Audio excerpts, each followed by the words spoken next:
Ashama akkam jirtu hordoftoota kiyyaa jira galata rabbii illee baga jiraatanii viidiyoo kaleessa Jadiidii fi Mustafaan hojjetan keessatti baay'een keessan Jadiid dhugaa jedhee baay'een keessan immoo Jadiidtu badii qaba.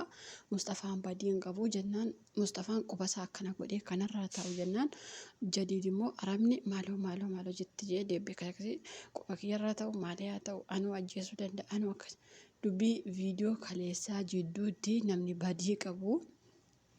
Jadiidi jedhee yaada. Maaliifi baay'een keessanii Mustafaan nama gaariidha.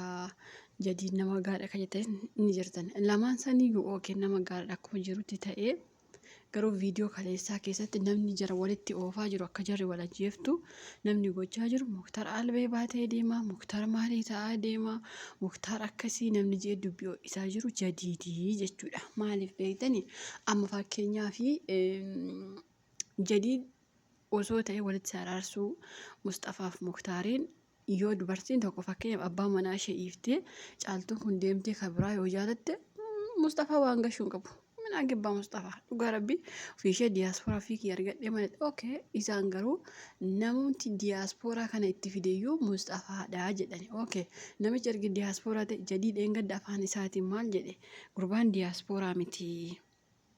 Abbaa isaatiin gaafadhee ilmi kiyya biyya keessaa iyyuu bahee hin beeku jedhe. Mustafaatiin immoo as deebi'ee maal jedha? Ati diyaaspooraa kan itti fide si'aa jedhe. Jadiidumti mataan isaa iyyuu jara walitti oofuu jira jechuudha akka jarri wal loltu. Muktaar albees qabatee haa deemu, qawwees qabatee haa deemu, waan barbaade qabatee haa deemu garuu niitiinsa abbaa feetti yoo heerumte. Nama takka ilaallatu jechuudha. Abbaan fedhe fiduufi danda'a. Fakkeenyaaf Mustafaan kun tarii fideeraa fi ta'uu danda'a. Garuu caaltuu yoo jaalatte namni waa irraa qabuuf hin jiru. Jechuun taratii wayii tokko maal jedhu harree sodaattee dibdaa bareeddi jedhani. Amma yoo oguma akka Jadiid jedhu kanatti Muktaar ogumatti Mustafaa barbaada yoo ta'e kun gowwummaadha. Maaliif haadha manaa isaaf jalatti qabachuu dadhabee nama biraa deemee ajjeesuu hin qabu. Inumaayyuu gurbaa harkarra kaatee deeme sanafa deeme facaffacuu danda'a namicha fa'aa deemeen tumuu qoy. Dhugaa rabbii.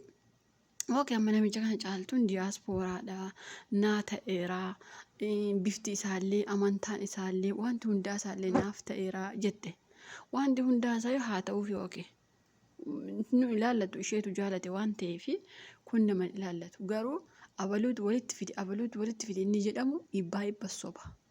Namni takka jireenya kee isii yookaan abbaa manaa kee isiiti abaluutti heerum yoo siin jedhe isteetuma deemte heerumta akkas miti caaltuun ofii isheeti kan isheen jaalattee kan isheen filattee namicha sanatti heerumuuf kakaate ofuma isheeti malee Mustafaa sana miti jechuudha. Mustafaan sunillee yoo fide okay fiduu danda'a innillee afaan lallaafu jira. Ana miti yoo fidellee maal ta'aa waggaa 2 akkatti teesseenaan Jadiid waggaa 2 guutuu masruufa laachuuf jira. Horii inni laatee fi agartanitu jennaan ati waan hiriyyaa keeteef harkarra qabu jirtaan. Dhugaa Mustafaan dhugaa rabbii. Jechuun Jadiid gara Muktaaris goruu barbaada gara caaltus goruu barbaada irra caalaa garuu gara Muktaar golee dubbachuu barbaada. Amma fakkeenyaaf horii caaltuun ooffatte sana yoo dhugumatti yoo haasofne suma dhugaa yoo haasofne horii caaltuun ooffatte sun horii muraasa. Waanummaa amma kanatti waggaa 2-3 shaggeessuu danda'u miti jechuudha. Garuu caaltuun badii guddaa qabdi. Amma fakkeenyaaf ergi wal lolanii booda caaltuun Muktaar ishee kadhachuu jira dhiifama caaltuu walitti deebinaa jireenya keenya ooffanna jedhee mira isheen garuu ashafar anis hin barbaadu ergi jettee namni badii qabu caaltuu.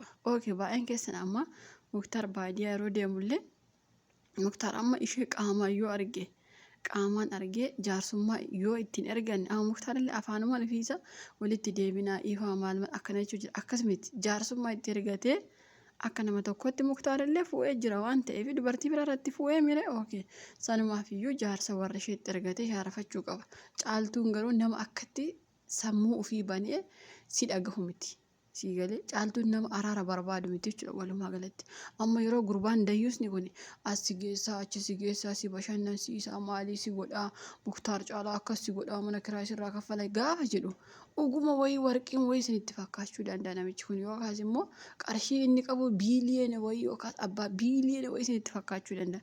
Gurbaan kun tokkoffaa diyaasporummaan isarraan dhufu. inshaa wadamina jechuun shamarroonni keenya gaafa diyaaspooraa inshaa wadamina nutiyyuu gaafa hojjenne diyaaspooraadha dhugaa rabbi isinitti hima biyya wajjirru teenye yoo hojjenne maa biyya keessan taane ati birri qabaannaan birriin kee diyaaspooraa si godha dhugaa rabbi caaltuun garuu tarii diyaasporummaa isa jaalatte yoo ta'e malee waan ammaa takka namichi kun qixxee muktaar hin gahu haga dhiqaa muktaar hin gahu dhugaa rabbi isinitti hima yoo dhugaa walitti himna ta'e maaliif beektani baay'een keessan firoo maay kiingi firoo maay qebexxaroo seqexxara waan ammaa sin jettanii dhuga maal ammaa isa kiingi kun eessa isaa kiingummaa isa kam caaltuun otoo ka ishee gitu yookaas immoo ka jireenya isheef ta'utu soo heerumte nama dhaarsuu bara caaltuun amma akkuma aarii goote akkuma horii karaa bahee karaa galuun beekne deemte namicha kanatti diramuu deemti. Namichi kun amma karama barri cufatanii banatan barriin eessan akka ta'e manni eessan akka ta'e manni maal akka ta'e haati mana maal akka taate hin beekamu namichi kun hin beekattanii yaaddanii kunim dhugaa rabbi namichi kana gaafuma dura caaltuun diyaaspooraa argadhee rabbiin na gargaaree maalii naa ta'ee sanan naa ta'ee abjuu kiyya naa milkoome duraanuu sanan ta'e gaafasuma jibbeen dhugaa rabbi jechuun Muktaari kun nama hojjetate keessaa boo danda'u bargana ituma diyaaspooraa ta'uu baate dhugaa rabbi. Innaa namichi kunis immoo haa jiraatu ilma Oromoodha jechuun aganatti arrabsuuf osoo hin taane yookaas immoo amma caaltuun maal jetti tokkoon keessa warri waa isaa dubbattan of kabajaa naaf ta'eera maali jette caaltuun kabajaa buusteerti. Yoo abbaan of kabajee barkaate nama kabaju dhugaa rabbi caaltuun amma kabajaa gattee jirti. Namatti akka kabajaa hin jirtu dhugaa rabbi keessaafuu maatii Muktaar kabajuutti hin jirtu hordoftoota iyyuu kabajuutti hin jirtu caaltuun dhugaa rabbi jechuun keessaa wargi namicha kan argatte likkii nutti maarti dhugaa rabbi nuti illee ammatti sodaannuuf hin qabnu likkii itti himna jechuudha maa yoo diyaaspooraa argatanii akka durii caaltuun ikkoo dur nama kabajaa qabdu nama jaalattu nama bakka nama akkamii jedhee isinitti hima dhugaa rabbi amma dhiifte baramma maaliif diyaaspooraa argatte ka indoo maal jetti beektani ana yoo ta'e viidiyoo kanaan booda hojjedhu diyaaspooraa argadhe waan ta'eef rabbiin bar guyyaa yeroo takka gaa'ela sii kenna rabbi dhugaa rabbi jechuun akka rabbi Muktaariin nama ishee jaalatu eebbisee kenneefi waa'ee diyaasporummaa itti dhiisaasin inde maani diyaasporaan hinumaa ani namichi kun istaalee habaabooyyuu kutee kennuufi beeku isheetu kutee itti kennee habaaboo inni immoo kenneefi nama akkasii diyaaspooraa osoo diyaaspooraa ta'e habaaboo bakka biraatiiyyuu bitatee kennaafi malee habaaboo keessa too deemu isheetu habaaboon naannoo kana jiru otoo habaaboo kana kunnee tarii nu gaafatu tenna tarii nutti ka'u tenna jettee asii achi moqamteetu habaaboo sana kuttee too sodaattu nama akkasii diyaaspooraa nama muuddii waa takka hin beekne. Hinumaayyuu deebistee namni akka abbaan manaa lammaffaan joonjaan natti qabame maaloon natti qabame nama akkasiiti akkana jedhamuun qabamu dhugaa rabbi Muktaarii eebbisee sii kenne kalas Muktaaruma kee garuu namumti sirriitti adda isaan diigaa jiru jadiidi dhugaa rabbi jadiidii fi Mustafaan otoo gidduu isaaniitti bahanii gaariidha dhugaa rabbi waanummaa gaarii hojjetan wayii akkasatti fakkaatanii amma gidduu fiiganii lamaan isaanii dhugaa rabbi.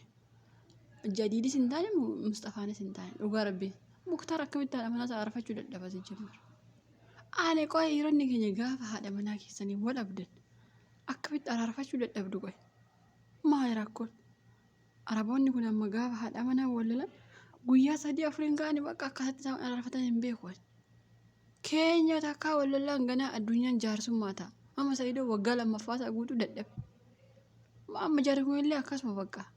Hunde akkas ta'uu qabu. Namni akkas goonyu beektan warra gidduu fiigu. Warra gidduu fiigdan ba'a gidduuti jara akka feete walaa gootu naante.